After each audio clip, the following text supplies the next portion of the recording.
Now when you talk about teams, the most powerful team I can think of on the planet, besides those top teams I talked about, is Wall Street. And what I mean by that is this is a group that's hard to regulate and punish, simply because of the money and assets they manage and control. That's the key to their success. Because as you've seen in 2008, if they have a problem, they'll just pass it on to everybody else and then use it to their defense. And their defense is, it's a global economy. Well, guess what? They're right. And remember, like BP and their Deepwater Horizon spill in 2010.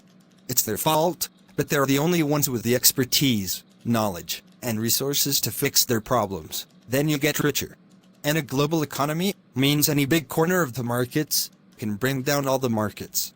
That means everybody in the whole world would be financially in trouble. Wall Street is just a big chunk of that global economy. The New York Stock Exchange, it's just one of over a dozen major stock exchanges in the world. Corporations are made up of stockholders, the board of directors, and the CEO or chief executive officer who's in charge of the whole corporation. In addition to other heads of the company, you have, usually in ranking, chief operations officer, chief financial officer, chief marketing officer, chief information officer, chief technology officer, and other officer titles of the corporation. And you also can have the president, vice president. The CEO is the top executive of the company. They basically make the top, overall decisions. But the board of directors has the power to agree, disagree, fire, replace, or just punish. But they can also reward and incentivize their leader with bonuses and stock options, also more power. Kind of the same relationship the US President and Congress have together in running our nation. And the constituents that vote play the role of the stockholders.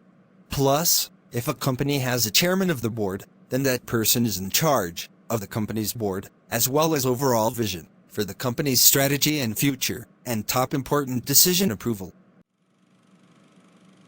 The CEO and his board must answer to their stockholders. I myself could be a stockholder with a very small percent of a corporation. If the corporation makes profits, the stockholders' value in stock goes up. And of course, if they lose money, it goes down. Billionaires and millionaires are either the ones running the company, or they're the majority stockholders. And if a stockholder or group of stockholders own over 50% of the company's stock, they become the majority stockholder. And the majority stockholder has the power of an owner, meaning they could fire everybody. If the structure of a corporation sounds confusing, well, you're right, it is. Over 350,000 of these large companies are in the world. And over 1,200 are worth over $1 billion. Just like governments manage, regulate, and protect their citizens, corporations provides every other thing that consumers need. If you can, close your eyes for a few seconds. You see nothing? Right. Now open them. Everything you see that's not naturally part of the earth is man-made. And those man-made materials are most likely produced by corporations.